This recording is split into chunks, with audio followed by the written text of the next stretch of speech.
মুহররম মাসের আমলের দিকে যদি আমরা লক্ষ্য করি, কি কি আমল আমরা করতে পারি।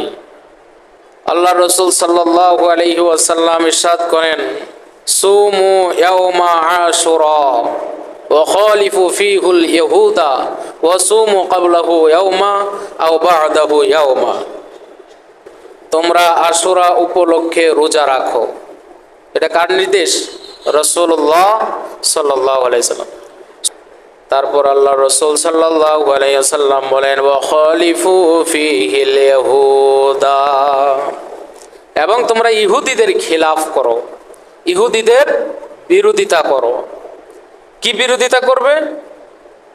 ইহুদিরা এই আশুরার দিনে রোজা রাখে একটা, আর নবীজি বলেন তোমরা তার বিরোধিতা করো, তোমরা তার খেলাফ করো।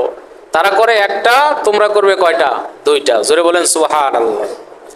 সেই জন্য আল্লাহ রাসূল সাল্লাল্লাহু আলাইহি সাল্লাম বলেন, সুমু ক্বাবলাহু ইয়াউমা আও বা'দাহু ইয়াউমা।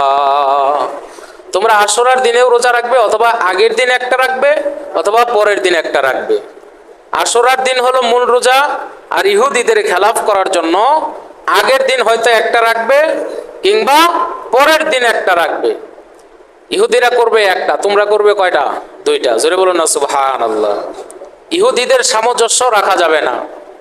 এই পৃথিবীতে মুসলমান ইমানদার যারা দাবি করবে, তারা কখনো ইহুদি, খ্রিস্টান, মুনাফিকদেরকে অনুসরণ করতে পারবে না।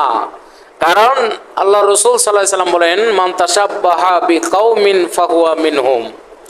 যে যে দলের অনুকরণ করবে, তার হাসর হবে ওই দলের সাথে। তো সেই জন্য ইহুদিরা জাহান্নামী, ইহুদিদের ঈমান নাই, তাদেরকে কখনো ফলো করা যাবে না, তাদেরকে অনুসরণ করা যাবে না।